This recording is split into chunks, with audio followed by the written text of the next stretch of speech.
ठाणे महापालिकेचा पुढील लोकशाही दिन सोमवारी 2 मार्च रोजी आयोजित करण्यात आलाय. नागरिकांनी मार्च महिन्याच्या लोकशाही दिनाच्या 15 दिवस आधी म्हणजेच 16 फेब्रुवारीपर्यंत त्यांचे अर्ज निवेदनं पालिका भवन नागरी सुविधा केंद्र इथे 2 प्रतीत सादर करावी. निवेदन दाखल करताना अर्जदारांना प्रत्येक निवेदनासोबत प्रपत्र 1 ब सादर करणं आवश्यक आहे. प्रपत्र 1 ब नागरी सुविधा केंद्र इथे उपलब्ध करून देण्यात आले. मुख्यालयातील लोकशाही दिनात, परिमंडळ लोकशाही दिनात ज्या नागरिकांनी आपली निवेदनं सादर केलेली आहेत, तसंच ज्या निवेदनावर 1 महिन्यापर्यंत कोणतीही कार्यवाही झाली नाही, अशाच निवेदनांचा स्वीकार करण्यात येईल. नागरिकांनी पालिका मुख्यालयातील लोकशाही दिनात निवेदन सादर करताना परिमंडळ लोकशाही दिनात मिळालेला टोकन क्रमांक नमूद करणं अत्यावश्यक आहे.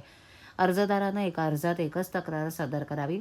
एकापेक्षा जास्त तक्रारी असलेला अर्ज स्वीकारला जाणार नाही. त्याचप्रमाणे आस्थापनाविषयक विविध न्यायालयात लोकायुक्तांकडे प्रलंबित असलेल्या प्रकरणांच्या तक्रारी, माहिती अधिकार कक्षेत येणारी प्रकरणं, तसंच राजकीय पक्षांच्या, नगरसेवकांच्या, संस्थेच्या लेटरहेडवरील अर्ज, अंतिम उत्तर दिलेले किंवा देण्यात येणारे अशा प्रकरणी केलेला अर्ज, तक्रार वैयक्तिक स्वरूपाची नसेल तर असे अर्ज स्वीकारले जाणार नाहीत, याची नोंद घ्यावी.